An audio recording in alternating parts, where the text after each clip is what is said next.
It's like curved too. It's weird. Well, welcome everybody.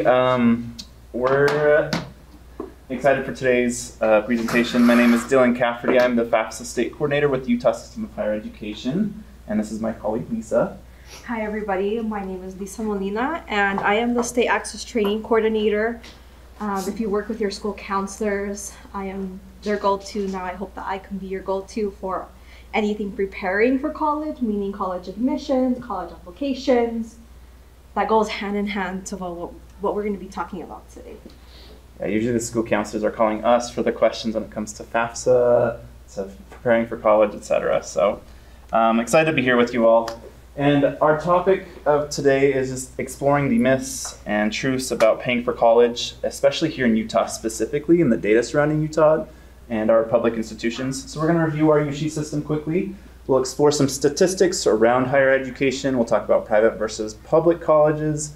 We'll talk about technical colleges, and then we'll kind of rapidly fire with FAFSA, student loans, and scholarships. Can I add one thing? Yes. So for those of you that aren't familiar with the acronym USHE, it stands for the Utah System of Higher Education.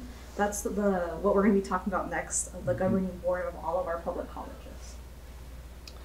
So first, we do want to define college, because sometimes, parents, students, etc., all kind of get in this mode of like, college is 4 years, which in that case, we try to push that it's not that, college is 1, 2, 4 or more. And we try to bring this narrative to the schools. Many of our schools already have this narrative going on, but we want to make sure, and in this setting for sure, that when we're talking about college, we're talking about both degree granting as well as our technical colleges, anywhere from 1-year certificates to doctorate, etc. So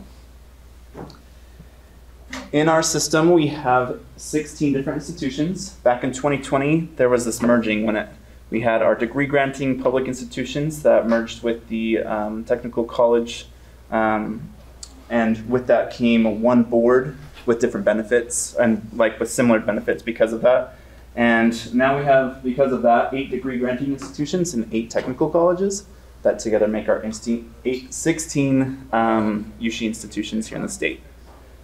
So, and you can kind of see with the blurriness here, all our different institutions there at the bottom.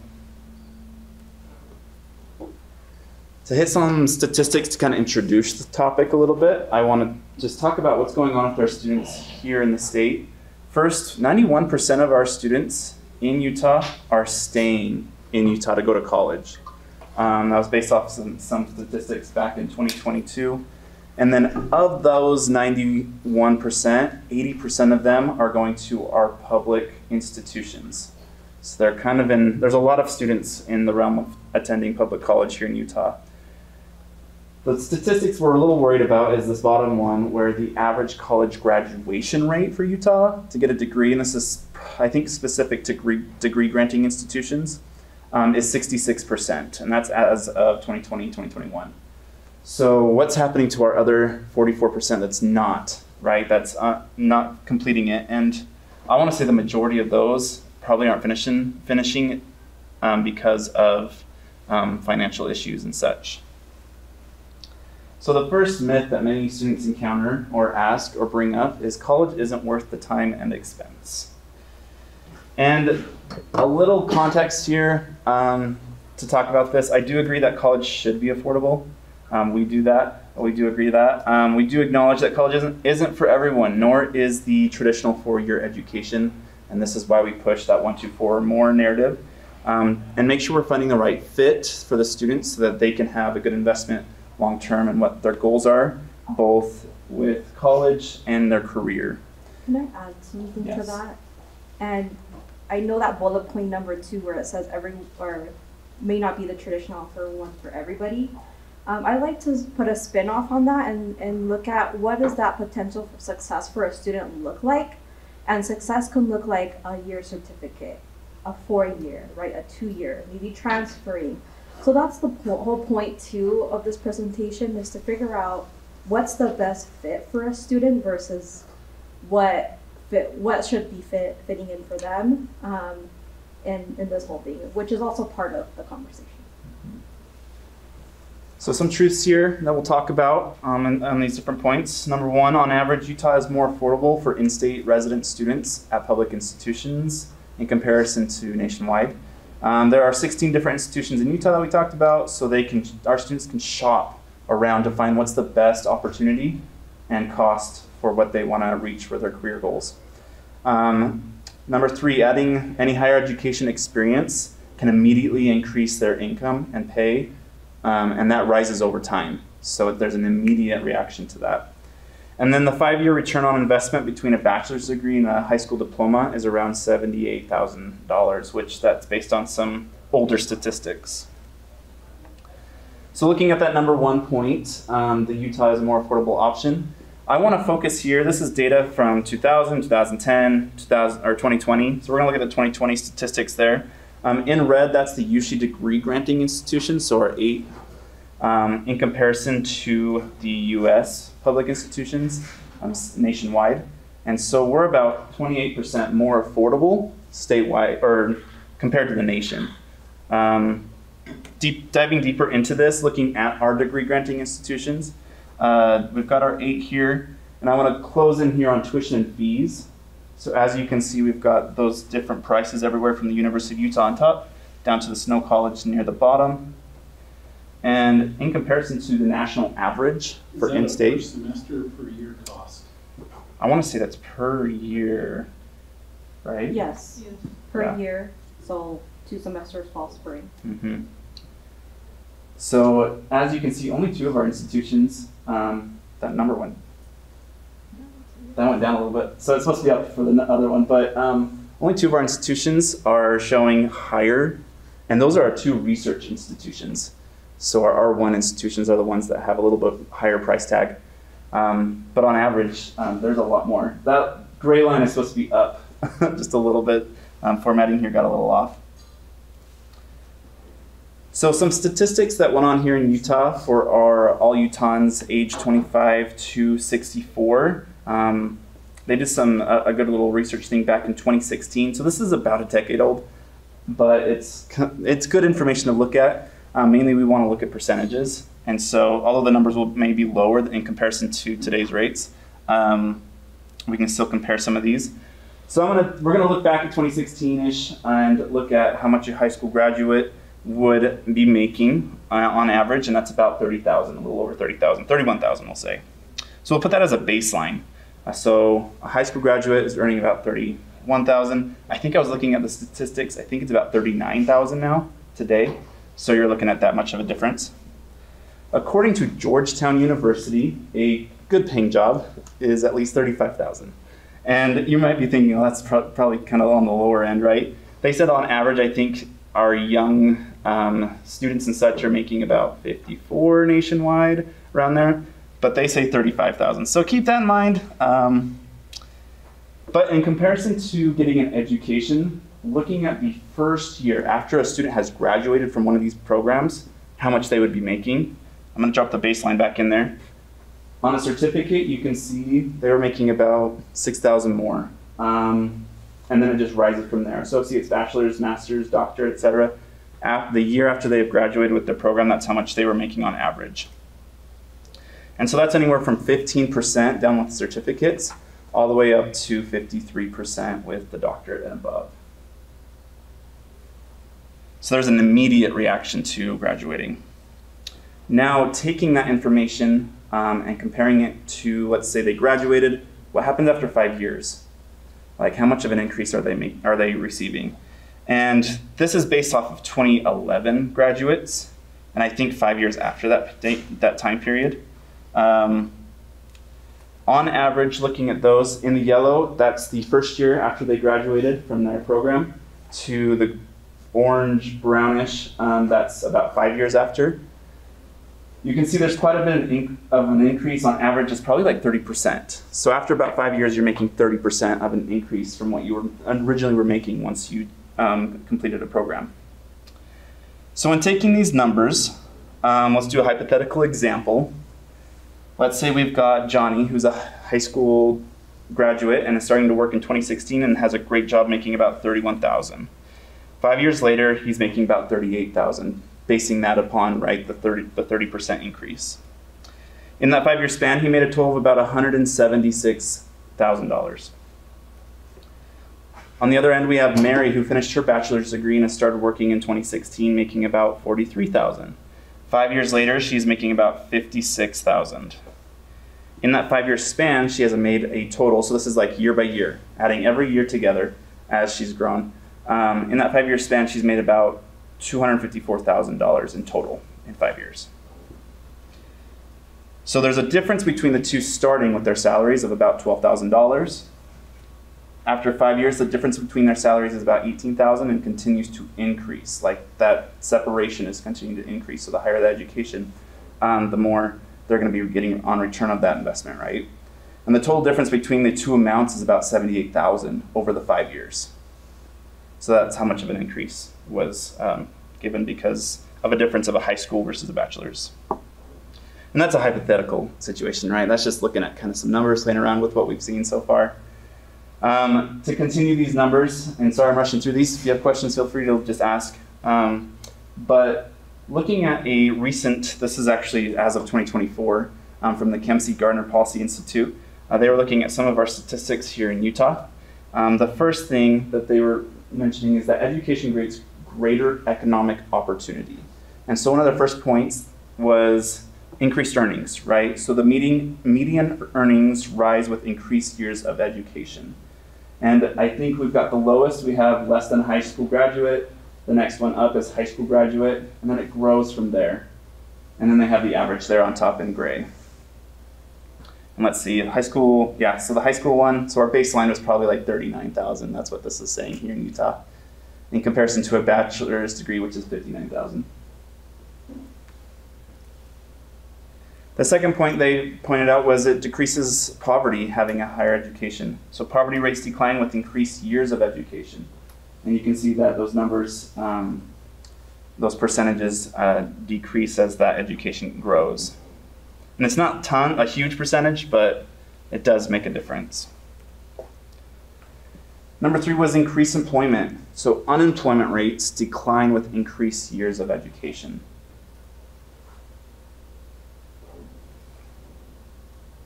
And the two numbers that we're really looking at are those bachelor's and some college or associate's degree that's above the high school graduate, which high school graduate still has a pretty good percentage there. And then number 4, and it's technically figure 5 on the new research that they just released, it increases economic mobility. So the percentage of individuals who have a family income higher than their parents, they have 11 percentage point higher among those with college degrees compared to those without a college degree. So their mobility is 11% more possible because of their degree. Any questions on that section? That was a lot of statistics and data. We'll talk about some other things now, but any questions? Awesome. Next myth, it doesn't matter where you go, all college is unaffordable. Some students have this feeling. I worked with many students that were like, I can't afford college, there's no way. It's kind of like out of my picture, out of my plan.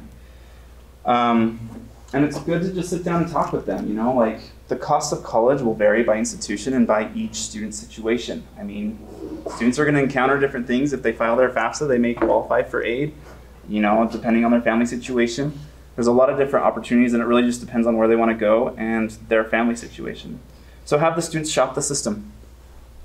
That's one of the truths there. We can encourage students to explore different education avenues and costs that will match their career outcomes. So, you know, they're here in our state, a lot of our institutions are open enrollment. They don't, you know, I can get in for, just to apply is for, they've changed it, so now it's free. Yeah, in all of our public colleges, there's no application fee, which is great. So they're minimizing that upfront cost initially for some students, because it can add up, right? On average, our application fees in our state, we're averaging around $50. Mm-hmm.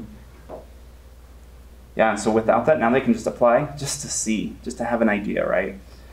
Utah's state scholarships also, we provide merit as well as need-based opportunities. And by preparing early, students can lessen college cost burdens and reduce the need for student loans, which that's the major goal, right, is to avoid our student loans if possible. So here's the national costs of higher education. This comes from NCES, and this is based upon 3 different groups. We have our public colleges, which is that dark bluish. In purple, we have private nonprofits, and then in yellow, we have the private for-profit colleges. And this is the averages. On the left hand is 4-year institutions, and on the right is our 2-year institutions, so our like community colleges and such. So as you can see, in comparing to just the public costs, private for-profit colleges, I'm going to switch this up a little bit. I'm just going to do both of them. For our private nonprofit colleges, it's about 4 times more to 5 times more the cost than a public institution.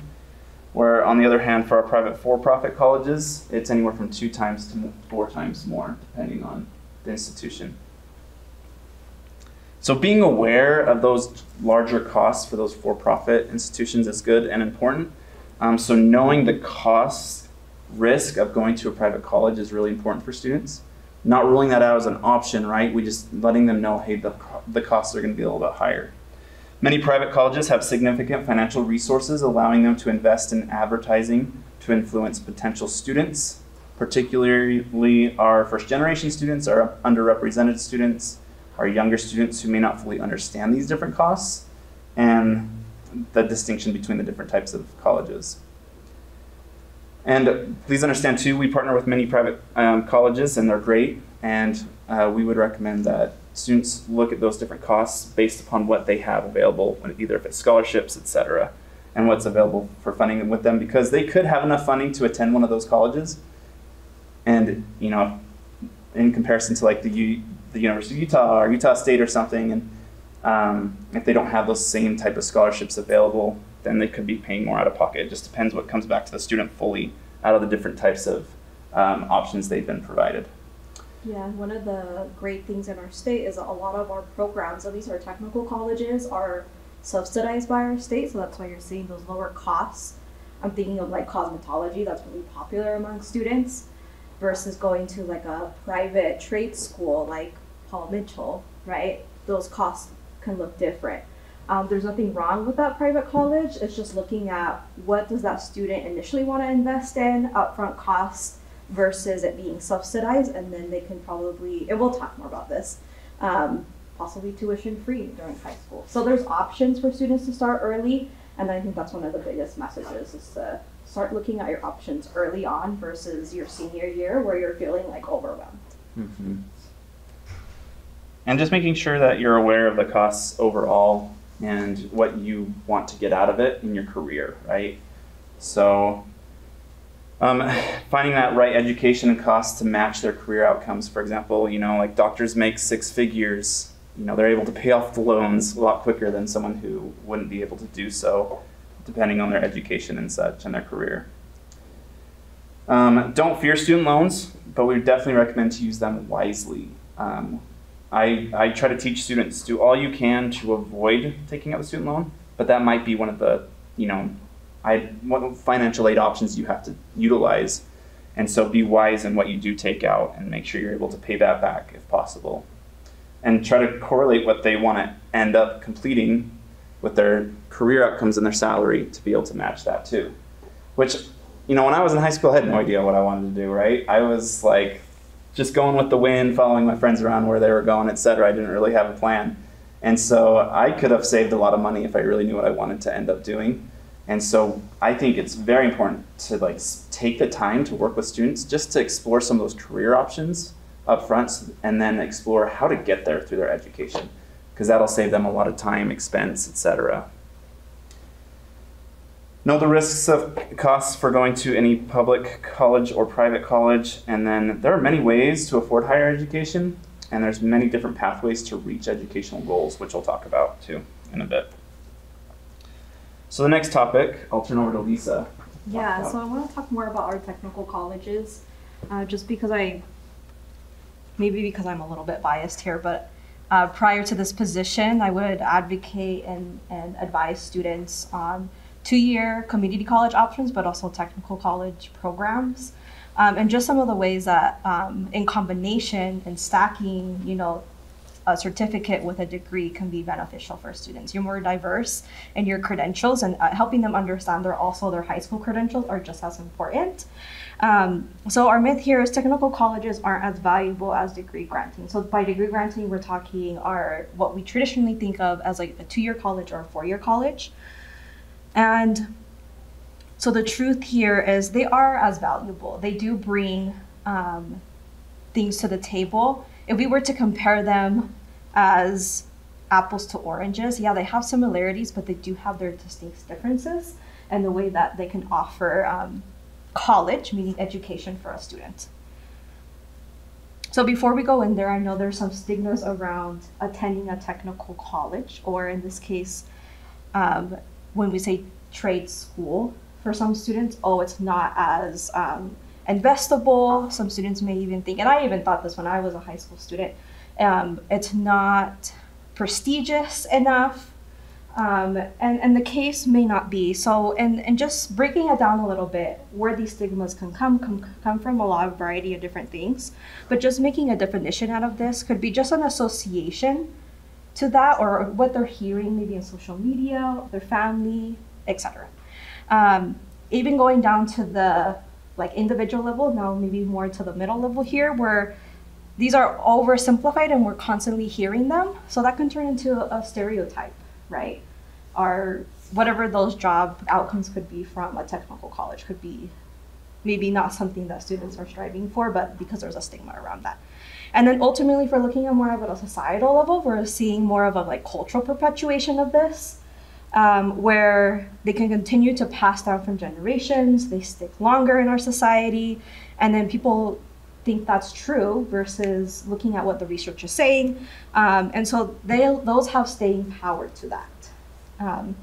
So go ahead. An example, I was just gonna say, I can imagine a student that's coming in and they're like, yeah, what do you want to do for college, or what do you want to do next? And they're like, oh, I just want to do welding or something. They're like, oh, you just want to do a trade school.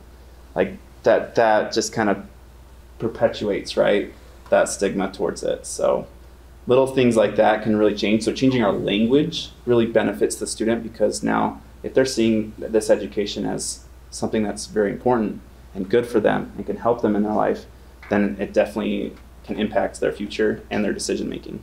Absolutely. So some of the ways we want to change that language, is combating some of these stigmas. So really language matters and it shapes thought. And I know our students are being bombarded by a lot of different things just based on their social media, intake and all of those things. But I think it's our responsibility as educators to help them learn and understand what that language means, right? And to their experience. So going back to the 1, 2, 4 or more, there's posters that I can see in the back wall of that. I'm sure you have those in your classrooms. Updating your terminology. So instead of saying technical school or trade school, say add college in there. So add technical college into your language. Also evaluate how your school is messaging. Maybe you could be an advocate for your students in helping change that narrative or that culture in your school. Maybe through activities, what you're teaching in your classroom can be really powerful. But one of the things that I really enjoyed when I was working with students and learning more about what programs were available to them at the community college level and the technical college realm was to also partner with teachers and school counselors around opportunities. So showing students what their potential success could be through a campus tour. It could be maybe you invite them to a meeting and you have a conversation around what that could look like in terms of how they're messaging around programs and degrees.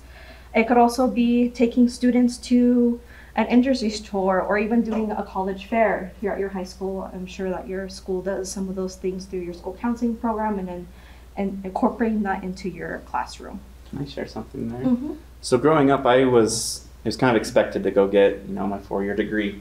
That's kind of what was expected of my parents. And so after I did that, and I was a college advisor at one of the high schools down in southern Utah. I was able to get connected with the technical college in the area, which the opportunities weren't as big when I was in high school, but now they were just very open and helpful. And everything that they did. And so I got connected with that local technical college, and I had them over once a month expressing or having, some of the teachers come and talk about their programs to the students and such. And I just learned so much. And immediately I was like, because I struggled through college, and I thought, man, if I would have known that this was an option for me, I probably would have gone this route. Like, this would have been a game changer for me. Or even being able to utilize it during high school, taking some of those programs, getting a certificate, getting a job that could help me pay college as I was going through my continuing education, that could have been a huge benefit. And so I had no idea until I was a college advisor about that. And I wish I was able to know of that. And I'm pretty sure many of our high schools now today are highly aware of that and are pushing students towards that, and they are utilizing those resources. But Yeah, thank you, Dylan. That's so important. Sharing stories, I think, can be a really powerful way to connect with students. So just some updated terminology in our state. We have our Utah System of Higher Education Public Technical Colleges is how we designate them. So if you see that, that is under our system. And then we also have our private trade schools, as we discussed. Those can be, highly of cost. And then our USHE public degree granting colleges and universities. So as you can see, the word college and university, or even just college, is what that updated terminology is to refer to any post-secondary education program or degree for students, which could mean a community college or 1 year's technical degree or bachelor's or master's, right? That is college. Okay, finding the right fit. So going back to painting this in a scenario, we have a student that you're working with, and you notice that they tend to do better hands-on, more than academics, right? And I always go back to helping them understand their high school credentials, right? And reading and math and all those are just as important as your hands-on skills. And then they also express interest in a diesel or automotive repair.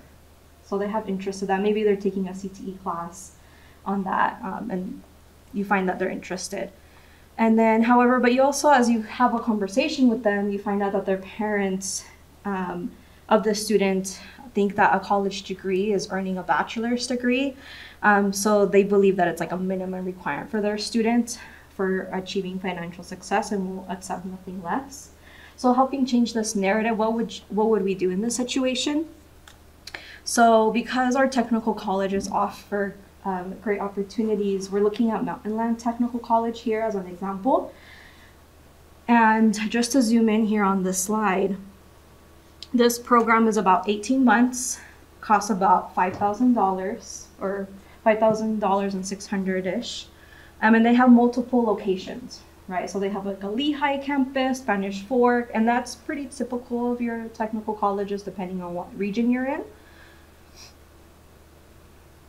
And then you also notice that the graduation rates are pretty high, their job placement. And one of the things to know about our technical colleges is that they partner with industry, meaning the faculty make up their programs.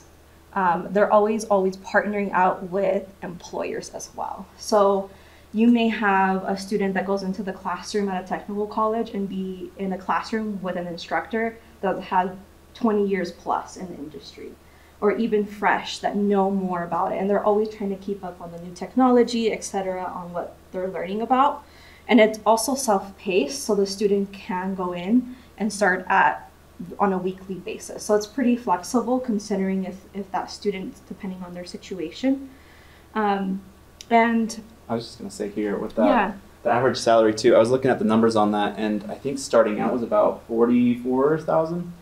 And then after 5 to 10 years, that average was 62, which I was like, wow, for 18 months to make that much, that's pretty phenomenal, right?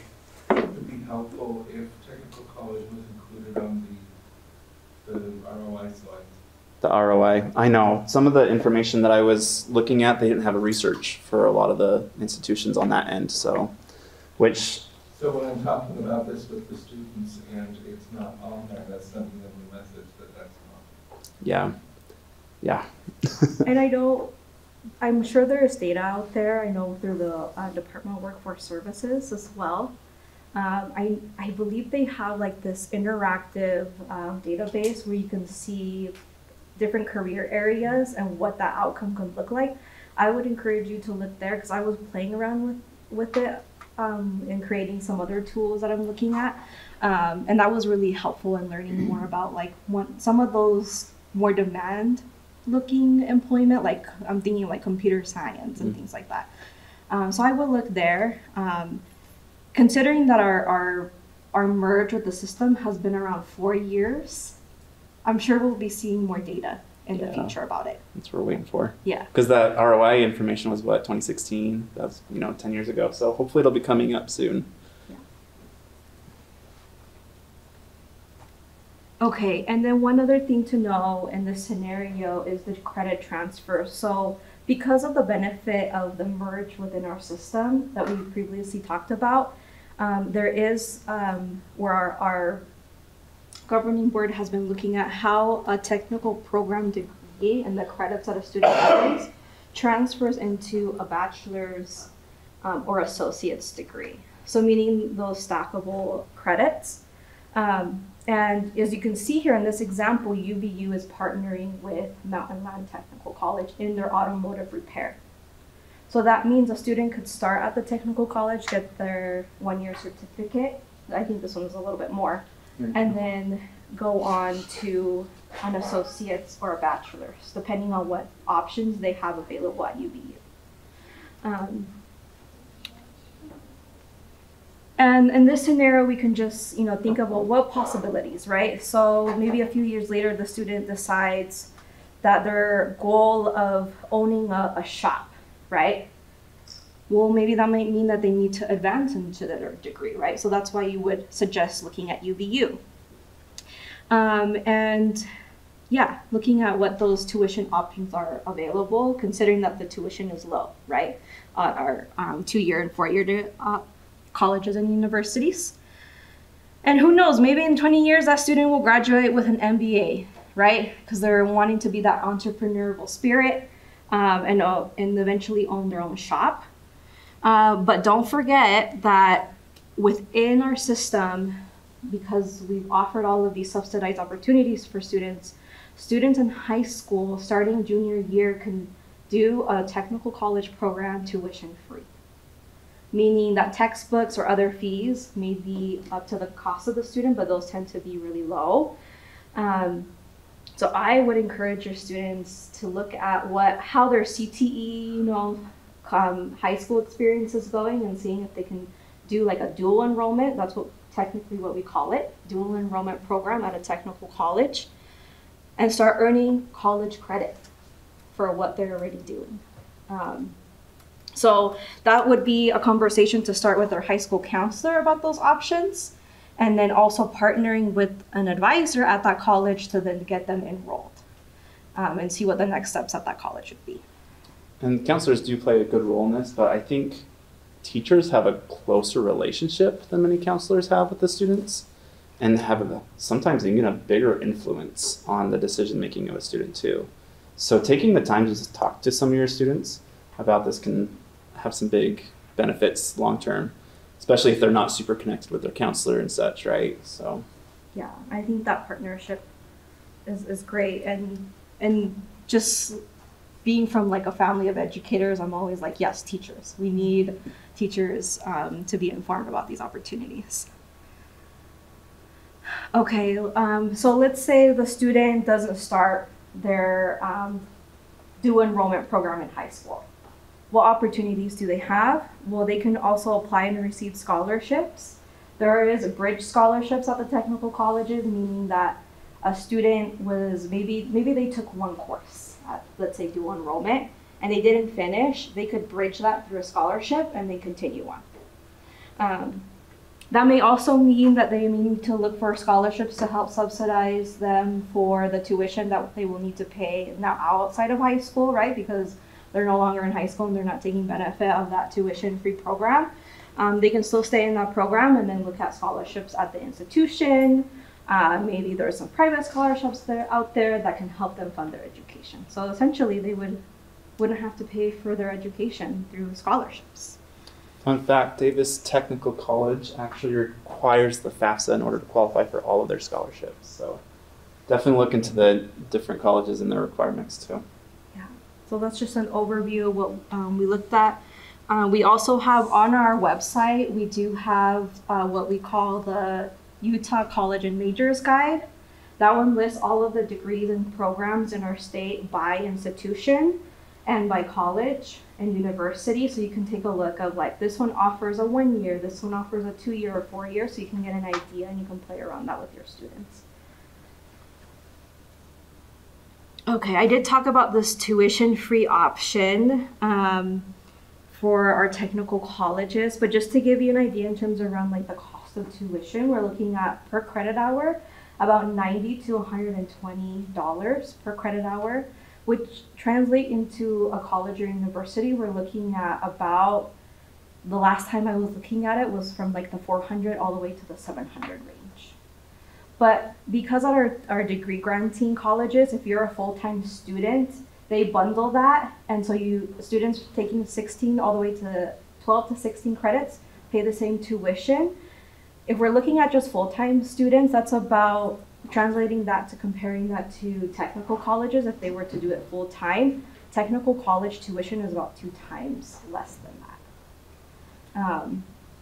So there are benefits on both, right? But the costs are just different, and the time and the type of degree. I did mention about our alignment with industry demand and looking at what's in demand and investing scholarships and things like that in there. And those are the logos for all of our 8 technical colleges in our state, which also includes Salt Lake Community College with their Salt Lake Technical College as well. So if you're in the Salt Lake area region, that would be your technical college. Okay, a few takeaways here. Just keep clicking through it. Yeah, let me see, here we There go. we go. So we talked about finding the right fit for the student.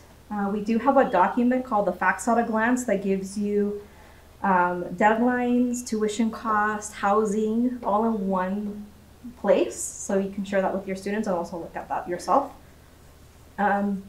Excuse me. And then, yeah, technical colleges can provide a great education that leads to paying careers.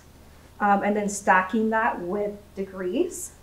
And we already mentioned this, high school counselors and teachers can be a great influence in helping shape the narrative and around all of this. Yes? What is your website again? Yeah, it's ushe.edu.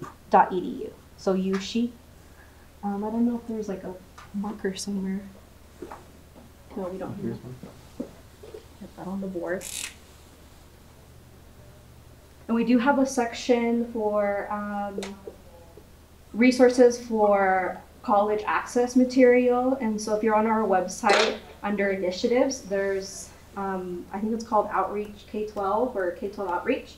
You'll find all of those things for scholarships, the documents that I talked about, even the college and majors guide. We have all of that on our website for you to explore. Yeah, you'll want to go, when you find the website, there's initiatives up on top. If you hover over that, you'll find K through 12, and that's all your resources. So I'm going to super fire through some of these paying for college options. The first is the FAFSA, which I don't know if you've heard this from one of your students, but many students often say, well, my parents make too much money, I'm not going to qualify for aid. So in regards to that myth, yes, the FAFSA does focus on need-based type aid options. However, it does open the door to all types of paying for college opportunities. Like I said with Davis Tech, all their scholarships, not just need-based, all their scholarships require the FAFSA. We talked to Utah State Eastern, and they said that they have over 70 scholarships out there in their programs that require the FAFSA, but are not need-based. They're based off of either merit or something else. So University of Utah is the same. there we go. There's a lot of different opportunities. And so the FAFSA is just a big part of this whole process, and we highly encourage students to do so. So the truth here, FAFSA aid is not only for Pell Grant, which is usually what that's referring to. Oh, my parents make too much money, I'm not going to qualify. It's usually because they're relating that to the Pell Grant. The FAFSA is a gateway to all different types of aid and different scholarship opportunities, depending on where they're receiving those. Something about the new FAFSA that we've had this year, just so you're aware. Wow, the coloring on that's even off. Sorry, it's supposed to be darker. So this new FAFSA, they actually have increased Pell Grant access to a lot of students. So they estimated about 500,000 more students will receive Pell Grants. Over 1.7 million more students will receive the maximum Pell Grant. And then all students will be able to access maximum financial aid for which they're available.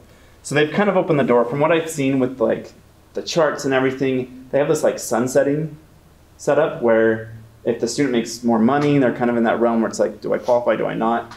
It kind of sunsets, so if they could qualify for some of the Pell, not full amount, but some of the Pell, which that does benefit them with different programs in their colleges as well.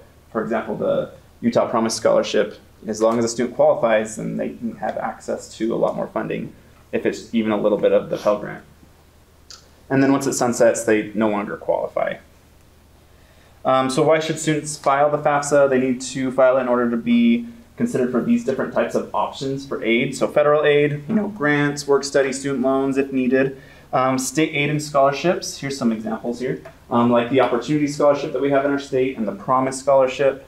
Some institutional aid and scholarships. For example, UVU Greenlight, UVU for Utah scholarships. Many non-need-based scholarships, that could be anything from merit to anything else, etc. And then there are some private scholarships out there that may require like a student aid index number or SAI number in order to qualify. Usually those are need-based, but not limited to, right? Just depending on who's the provider.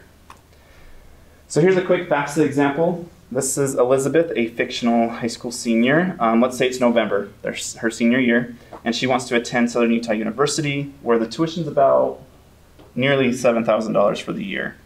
So she's looking at different ways to pay for college. She's on track for the Opportunity Scholarship, which is one of our state scholarships. It's a merit-based scholarship. And she's looking at those deadlines. Let's say she's trying to apply for a private scholarship. And this particular scholarship requires a student aid index number. She's also looking at a SUU scholarship. Maybe this is a departmental type scholarship, and maybe it does require an SAI as well. And she also qualifies, she believes, because of her GPA for the SUU Dean Scholarship. And that one's based on merit. She's also looking to possibly work part-time while going to college, and kind of looking at these options, which this is going to differ for many different students. This is just a small example. But for example, a lot of these opportunities that she's looking at does have the requirement of completing the FAFSA itself. So it's just good to do. There's no consequence to filing the FAFSA. They can say no to any types of aid, right? Some takeaways with this. The FAFSA is a gateway to all different types of aid and many scholarships, and it's wise to complete it early in senior year to avoid any deadlines, right? There's nothing worse than a student going in, maybe their first time filling out a scholarship application, and they find out, ooh, what's this FAFSA thing that I'm supposed to do? And my deadline is tonight to complete the scholarship. And then they realize, oh, this is a whole process. There's nothing more stressful than not being able to qualify for something with a time deadline on it, right? So, and if you know of any students that are planning on going to defer, for example, like a church mission and such, which is very popular in our state, we still encourage them to complete both scholarships as well as the FAFSA, just to open those doors, even though you can't defer financial aid. One, it's beneficial to the student because they'll qualify for different scholarship opportunities that they can defer. And two, it's a good backup because you never know what happens. They could end up doing an extra semester in case something happens. So, and when they return, it's actually easier to file the FAFSA because everything's pre-filled from the first time they did it. The next myth is student loans, and I'll try to be quick on this because I know we're running low on time. So getting an education will drown me in student loans for the rest of my life. Here's some of the negatives here to student loans. Yes, the national debt is at an all-time high of $1.7 trillion, right? In Utah, we're at about $10 billion in student loan debt for our state residents, which is only 0.5% compared to the national debt. And then there's a lot of other numbers there that you can see that we've got, there's a lot of debt regarding students, especially here in the state. However, on the upside, in comparing our state to other states in the nation, this is based off of wallethub.com, and I just checked this. So some of this is updated, but most of it's pretty much the same. Number one, average student debt, we are the lowest in the nation, which is pretty cool. So in our state, we have the lowest average student debt compared to all other states. The proportion of students with debt, Utah is one of the lowest with our proportion. We're a very debt adverse state. When it comes to student debt as a percentage of their income, so how much they're paying in comparison to their income, we're really low, 49th, right, out of 51. So, and this is like, there's 4 times of a difference there compared to the highest. Unemployment rates for people aged 25 to 34, Utah is one of the lowest. We're tied with a lot of other ones. And I think the latest data, I didn't show Utah on there, but there was a whole list of tied ones, so I'm assuming we were down in the lower end. Percent of student loan balances past due or in default, we are among the lowest. So when it comes to student loans here in Utah, we're very debt adverse, and so our students are well aware of that, and we want to continue to encourage that and make sure that they are being wise in what they are taking out. And so I'm just going to hit the main part here. Mainly just push that students borrow what is needed and that they try to pay back as much as they can as soon as possible. And the final one is scholarships. A lot of the myth here goes to, say that scholarships are only for seniors in high school, or maybe students that are in college. That's the only time you can apply. Or scholarships are impossible to win. A couple of examples. There's a lot of scholarships that are available, not as many, but there are still many out there that are available to students as young as kindergarten. And there's a couple right there that you can look at. We've got My 529 that has a couple, Doodle for Google. Those are just some small examples that students can start from kindergarten, right? Along with that, although there are fewer opportunities for scholarships before senior year, we would recommend that students get started sooner. Just because if, let's say, for example, you got a student that's a freshman and they're just starting, they're like, oh, I want to apply for a scholarship. Well, now, let's say they apply, they don't get it. Well, that's fine.